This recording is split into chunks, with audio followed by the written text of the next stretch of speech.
Probably not. So it's really what's best for the user experience.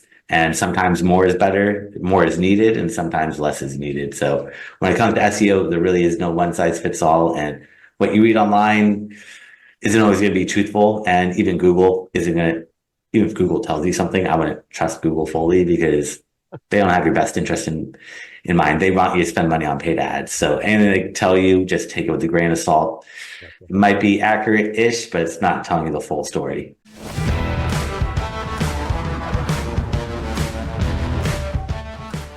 Hello and welcome back to the Ignition Path podcast. My name is Kyle Goodknight. I'm your host. I'm glad you could come and be with us again today. Today, I'm very excited. I had an introductory call with this gentleman, and he taught me a couple of little nuggets in that entry call, and he's even taught me a little bit more at the beginning of before I started recording. But this is Brandon Leibowitz. I think that's how you say your name, right? Leibowitz? Yeah. Awesome. All right. I got it right in the first try. He is the owner of SEO Optimizers, and he's here today to talk about his entrepreneurial path, about where he came from to get to where he optimizes people's web pages and shares nuggets of information about how to optimize everything there is that comes with SEO, and I'll let him explain it all. I've got a couple of questions because I'm still pretty new on the SEO concept. I mean, I understand it, but I don't understand it. So we'll get a little bit more into that as we get things going. So Brandon, go ahead and introduce yourself and tell us a little bit about you and then where you came from and how you became an entrepreneur of SEO Optimizers. Yeah. Thank you, Kyle, for having me on today. My name is Brandon Leibowitz, and I have been involved with digital marketing since 2007. Kind of fell into it after I graduated from college, got my degree in business marketing. And back then, they didn't really teach you much about digital marketing. And one of the first jobs I got out of school was helping a company out with their digital marketing, which I didn't really know much about it back then. And they said, don't worry, we're kind of new to this as well. And we're going to learn with you, taking you to classes and workshops and seminars, which I thought was kind of interesting. Let me try this digital thing out, and did that for a few months and just realized this is probably the future. Everyone is probably going to have a website, and there's lots of different ways to market and get traffic to your website. I just focused more on SEO because search engine optimization is a way to get free traffic to your website. And I thought, who doesn't want free traffic? And over the years, I worked at different advertising agencies as a director of SEO, and before work and after work and on my lunch breaks, I'd work on my own company, and eventually built that up where I was able to quit my job and focus solely on this, just helping people or businesses tap into that free traffic so they don't have to spend money on paid ads. Right. And, one thing that I was speaking with a gentleman the other day that he's in the marketing space. He's also a wedding photographer. And he said that there are some things that just changed recently that basically a year ago, the way that Google and traffic came to web pages, his clients are starting to notice that they're not ranked as high on Google as they used to be. And was there a big change recently? And one thing I notice that whenever I type in, if there's a short out there in the world or a video out there in the world about what I just typed in that I'm searching for, I see that first before I see companies. So talk a little bit about that. Yeah, no, Google changes daily. So their algorithm is constantly changing. Every few months, they'll have a big update.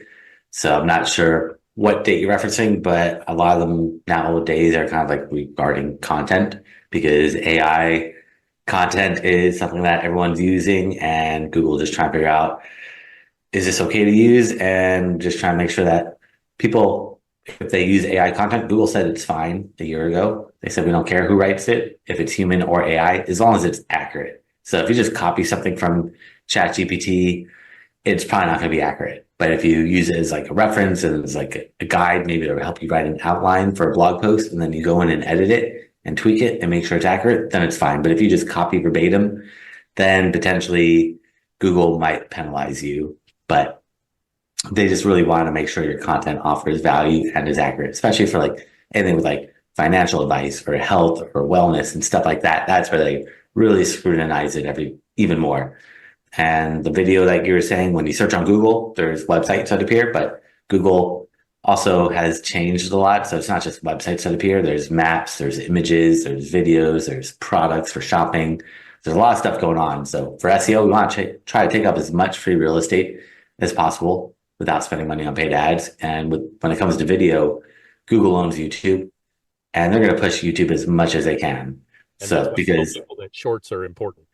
yeah, Google wants to make money, and if you search on Google and you don't click on an ad, Google doesn't make money. But if you search on Google and there's a YouTube video there and you click on it, the first thing that appears anytime you watch a YouTube video, there's always an advertisement, which is YouTube making money, which is really Google making money. Right. And they're not going to push Facebook video or any of the other ones. You'll see them occasionally. Like you might see a video from Facebook and stuff like that, but really it's primarily going to be YouTube because Google owns YouTube, and Right. why would they want to promote a competitor? Right. So real quick, I want to splash back to something you said at the beginning of that explanation, and it kind of goes back to our conversation we had during that introductory call and a little bit of the beginning before we recorded. But you mentioned that don't copy and paste, like if you go in and create a blog in ChatGPT. But if that blog is created from a transcript of a a podcast episode. So the way I create my blogs is when I create the blog for us for this episode, I will go and my software creates automatically the transcript at 99.7% accurate of what you said and what I said. And then I take that whole entire transcript, I drop it into ChatGPT, and I tell it to create me a blog out of 100 or 1,500 words. And I looked up on Google what's the ideal length for a blog post. They said between 1,500 and 2,500 words. So I just went 1,500 because I don't like to read a lot, and I want to keep it as short and sweet as possible. So when it comes to grabbing words that we say that is captured at 99.7% accuracy, is that being penalized? Should I edit that when I create the blog and I get it and I see it and then I read through it? Or because that's from our conversation. That's not from anything. So, you're an industry expert in SEO. It's your information coming out of your mouth. Do I have to make sure that I double check what you said to make sure I'm not in trouble with Google? If you're uploading a transcript and telling Google to summarize or AI to summarize it, that's a little different. But if someone's going to ChatGPT and saying, write me an article about dog grooming tables, that's where you're just giving it like a one sentence prompt and asking it to do something. But if you're giving it a whole transcript and saying, summarize it, then it should be better. Again, I'd still read through it, double check it, make sure it's accurate, because you never know with the AI how it's going to return the results. But usually you get what are called AI hallucinations when you just ask it to do something without giving it a lot of in-depth instructions. But the more in-depth the instructions are, the more granular you get with your prompt, the better off it's going to be. If you just say, summarize this and make it 1,500 words, that's great, but you can make it even more. You could go even further with that prompt saying, break it down with different like headers and different sections and include this type of tonality, make sure that it is SEO friendly, it follows Google's best practices, make sure to check it for spelling and grammatical errors. You could tell it, the more you prompt, the better it's going to be. Okay. But one other thing though, when you said 1,500 words, there is no word count that is good for Google. In the past, everyone would say write 400 words. And that's kind of like the average, but people would always say the more text you put, the better. Google loves text. So if you can write 1,000 words or 2,000 words, that's even better. But that's not really what matters. What matters is who's on that first page of Google for your keywords and how much text have your competitors wrote. You need to write a little bit more than your competition. So it's not a one size fits all. And what you need to do to figure out how much text you need to write is you need to go into Google, search for your keyword, and open up those 10 websites, skip over the ads. Ads are completely different, but open up the 10 websites that are in the organic, the free listings, and look at how much text they each have and average it out. If everyone's writing 1,000 words, you should probably write 1,100 words. If everyone's writing 50 words, you don't need to write 100 words. So you need to just do a little bit better than your competition, because the way Google says, like, there's no sweet spot. Because if someone's searching for, let's say, how to change my car engine, you can probably write 5,000 words about that. Right. But if someone's saying like, how do I pump tire for my bicycle tire? Right. You can probably only write 500 words, maybe 1,000 if you're pushing it, but do you really need to write 1,000 words about how to pump some air in a bicycle tire? Probably not. So it's really what's best for the user experience. And sometimes more is better, more is needed, and sometimes less is needed. So when it comes to SEO, there really is no one size fits all. And what you read online, isn't always going to be truthful. And even Google isn't going to, even if Google tells you something, I wouldn't trust Google fully because they don't have your best interest in mind. They want you to spend money on paid ads. So anything they tell you, just take it with a grain of salt. Gotcha. It might be accurate-ish, but it's not telling you the full story. Gotcha. All right, that's great information. Yeah, and that was, I've been doing ever since we had our introductory call. I've been doing what you're like. Hey, by the way, don't just send out the link to YouTube to your clients. Make sure you send out the link to your blog. And I'm like, well, I don't have a blog yet. And you're like, make a blog. So I went and started making blogs, and I'm actually enjoying it now because I'm getting back some really good. I really actually like reading my blog and seeing how it breaks it down from the conversation because it's even more concise of what than watching the episode, which is really nice. And I'll definitely do what we talked about before and try to get that figured out how to embed that video in there. My next question is when we first talked, you talked about how you follow people around like Amazon.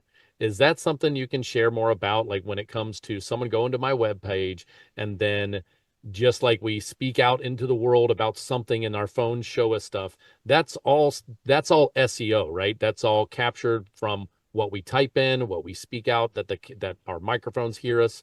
Can you talk about how that's done? And is there a one size fits all program that does that for us? Like, how do we implement that into our businesses? Those are all through ads. So the SEO is getting you organic free traffic, and then the what you're talking about is all paid ads. So if you look at Amazon or if you look at a product on Amazon and you don't buy it, those ads will follow you around. That's all called remarketing. So you have to spend money on paid ads to follow people around, and you could set up ads on all the different platforms. And it's really great because it keeps you top of mind, and it has, especially for like e-commerce. Like if someone looks at a product and doesn't buy it, but adds it to the shopping cart, they were that close to buying, and maybe they, for some reason, got distracted. They were on their cell phone. Somebody called them and they forgot about you, but you follow them around, keeps yourself top of mind. And it's another touch point to build trust up. And it works really, really well. You could do it on Google. You could do it on all the different websites that have banner ads. You could do it on social media. And I would just try to be everywhere that you think your audience is. That way you just build that trust and credibility. Gotcha. Now, when it comes to SEO, I know you mentioned that Google loves words and loves, copy, if you per se.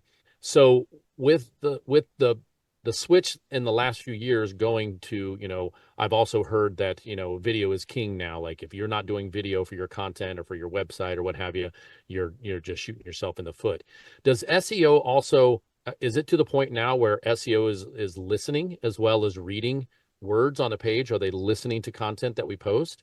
Or is that like another level of computing? No, Google's trying to do that, but they're not perfect. If you upload a video to YouTube and they'll give you the subtitles or closed caption, but it's not perfect, but it's getting close. So they are definitely trying to understand what people are saying, trying to understand what the images are, what the video imagery is, but they're close. They're just not there yet. Yeah, probably in the next couple of years. Definitely very soon they'll get that. So you've been in digital marketing from pretty much from the beginning. So you didn't have any classic marketing other than in school. So talk a little about your schooling. Where did you go to school for one, in a second, and then also how up to speed were? Because I've had a couple of other guests on that, like on my other podcast for mental health. I had a mental health graduate come on, and she said that their training that they had in school was so antiquated that it's like she doesn't even know why they teach it in school anymore because it's changed so much. So when it comes to your education before you became into the digital marketing world, how much were they talking about digital marketing, or was that only after you got into the field that people said, hey, things are changing? Like, if you can speak on that. I mean, 2007, that's quite many years ago, but I mean, I would think that education is caught up by then, but speak a little bit about that. And I know you do some classes in general too. So, and talk about that. Yeah, no, I went to Cal State Long Beach and got my degree in business marketing. And back then it was more just traditional marketing. So I mean, they touched a little bit about digital, but I can't really talk too much about it because social media, email marketing, paid ads, SEO was really very, very, very new. Maybe email was pretty big back then, but even back then, social was kind of new-ish to the most part, but 2007, I think, was when the cell phone came out or the iPhone came out. And that's, I think, changed everything where everyone was able to stay connected, was able to go on the internet with their cell phone. They don't have to buy a computer, a desktop computer or laptop. And I think that's what really shifted things. I'm pretty sure after 2007, they would start to talk a little bit about digital, but I'm not 100% sure what they're teaching now because everything is so dynamic and what works today doesn't necessarily work tomorrow. Like all the stuff I'm telling you today could change tomorrow. And yeah, it's just so dynamic. There's no constant with digital. It's always evolving and changing. Well, and I saw on your website, when I went and looked you up and researched you a little bit, that you actually do classes and offer up, education. So is that something that you do on a monthly basis, weekly basis? Do you do courses? Like, talk a little bit about that side of your business. Yeah, I do courses free and paid, but they're just kind of sporadic. Do usually one or two free ones every single month. And then, yeah, sometimes I'll do a little bit more, sometimes I'll do less, but started doing that back in 2013. My friend and I decided that when we were working at a company, let's teach classes. He did Google Ads, I did SEO, and we would teach classes and ran a meetup group and still do that because the meetup's grown to, I think, like 5,000 people in it. So just kept it going and just keep using Physical meetups, or is that like online meetups? Since COVID, everything that changed in 2020 shifted to online. Before that, it was in person. Mm. Did one in person recently, and that was nice. But yeah, most of them are online because people don't want to drive, and especially in LA. I live in Los Angeles. Nobody wants to drive after 5 o'clock to downtown LA, find parking, and just take so much time versus just watching it on Zoom. You could be anywhere, anytime, and it's Funny you say good that. and bad. Right, exactly. It's so funny.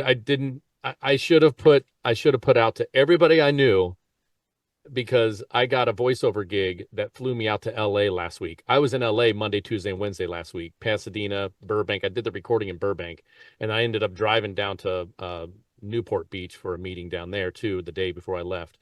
And I've met now 3 people through my podcasting that I didn't know where they lived. And I already, one, had them on a podcast, or two, a gal that I recorded yesterday, who I just launched her podcast. She was in Anaheim, and I went to downtown Disney that day before I left. And you live in LA. I'm like, I could have met with 3 of my podcast people that were my guests. I could have like met them in person, because I'm a bit of a social butterfly.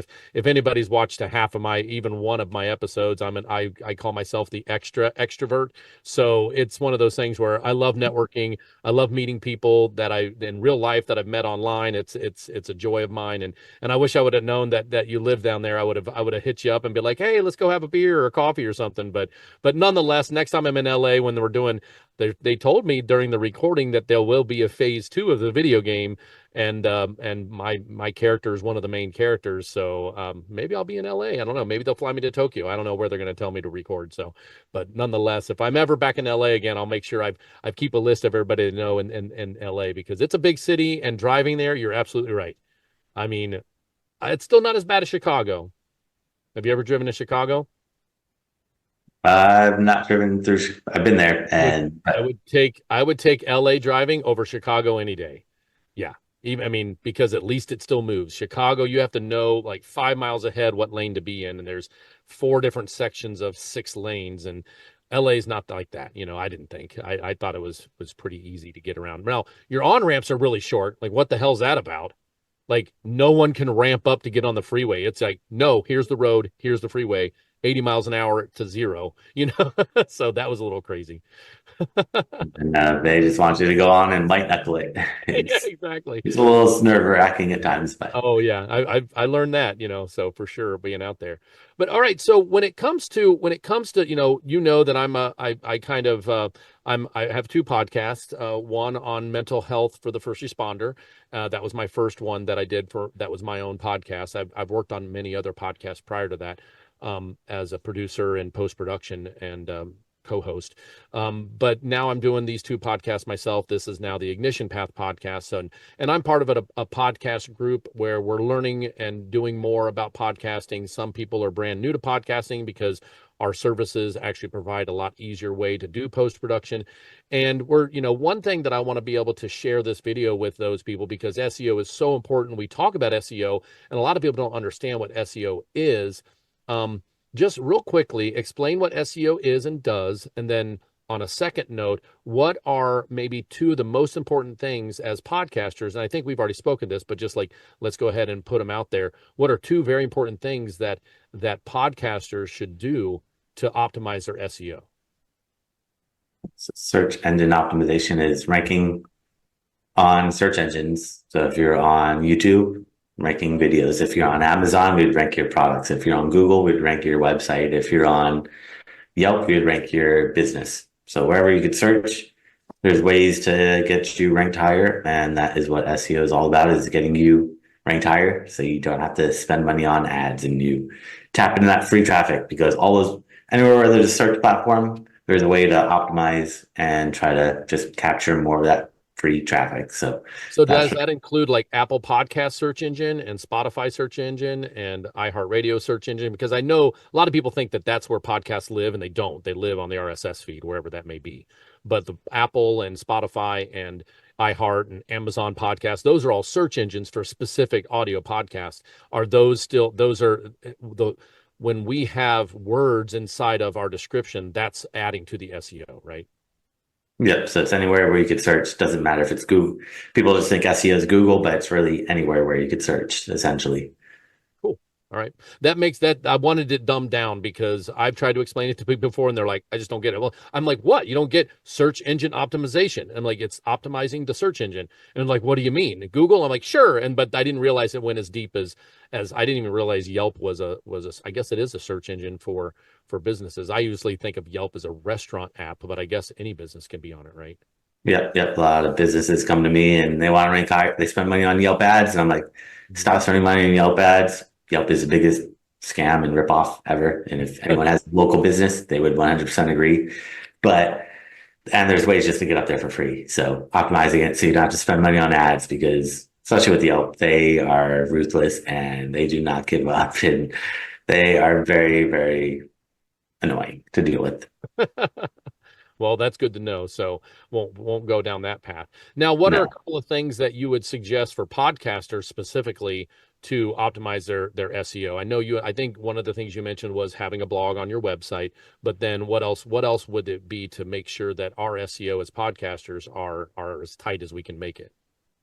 You could name your files with descriptive words before you upload your episode to YouTube or to Spotify or to wherever you put it, or even to your website. Name the file with descriptive words. Don't just name it podcast episode 5. Name it like fits this one. I would say SEO strategies with Brandon Leibowitz, something like that. Something descriptive.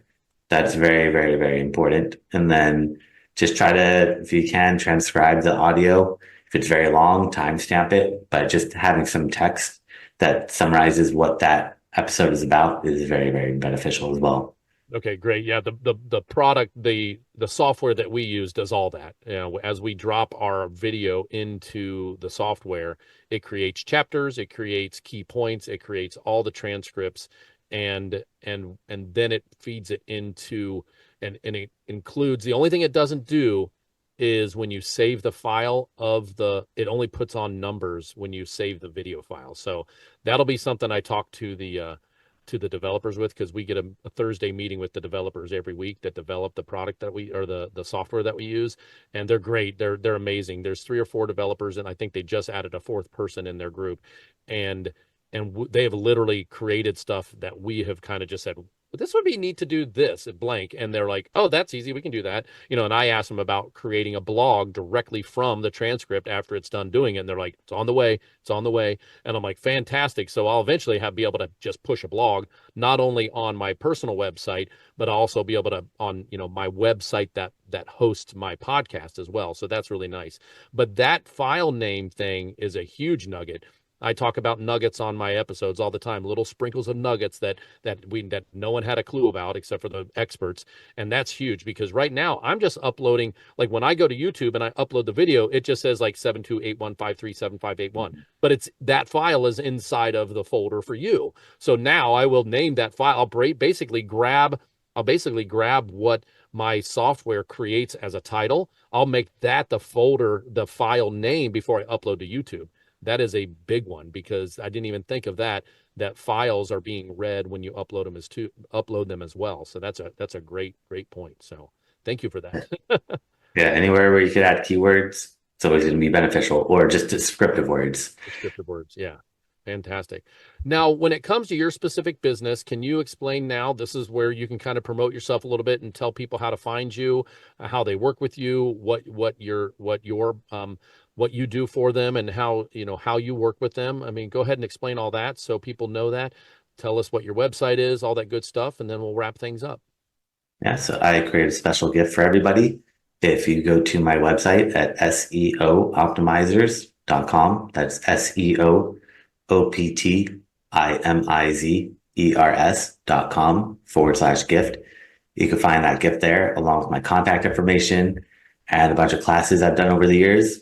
I've thrown up for free so they can see step by step how to do a lot of stuff that we talked about. And also, if they want a free website analysis, I'm happy to check out their website from an SEO point of view, and they can book some time on my calendar for free there as well. Okay.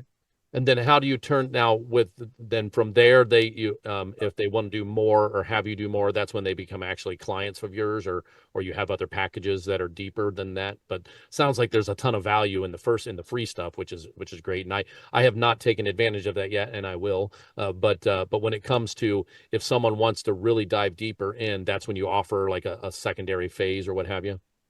Yeah, because first I have to look at their website. Right. And because it's not a one size fits all, I have to look at their website and see what's working, what's not working, and what their competition is doing, and how can we do a better job of it, essentially. Gotcha. Awesome. Well, thank you so much. That stuff will be in the description below. So tell me what's best. I was gonna put the link to the free gift in the description. Do you want me to just rather have them drop your email or your website in there instead? Like what is like when it comes to adding descriptions that we all do in podcasts, when there's a free gift, is it better to put the free gift as a hot link right there? Or is it better to feed them into the website and then have them search for the free gift? No, the gift there because they'll never find the gift. It's hidden. So only for people that listen to the podcast. Okay. Or yeah. So you can't find that stuff. Okay, that makes sense. So putting that in. So that's another like so many questions for someone who knows all the intricate, SEO tricks and stuff of the internet. So Brandon, thanks so much for coming on the Ignition Path podcast. It was a great conversation. I hope to get to know you better as the months and years go by. I meet new people on a daily basis that don't have a clue about this kind of stuff. And now I have someone that I could at least kick over to you, because I'm not going to try to regurgitate everything that you said, so it's a matter of making sure that my guests are experts in what they do. And I feed people that have interest in the things that you are expert in. I feed them to you. Or I get them to you, or share the podcast with them so then they can hear it for themselves. So I really appreciate you coming on. Don't forget to like, share, and subscribe, everybody. And Brandon, if there's anything else you want to say, go ahead. If not, we'll just wrap things up. I'd say just keep working on that SEO. Don't get discouraged if you don't see that traction right away. It does take time, but as long as you keep building it up, you'll get that traffic. Awesome. All right. Thanks, Brandon, so much. I appreciate it. Thanks. Have a great day. Thank you for listening to Ignition Path, fueling the entrepreneurial fire.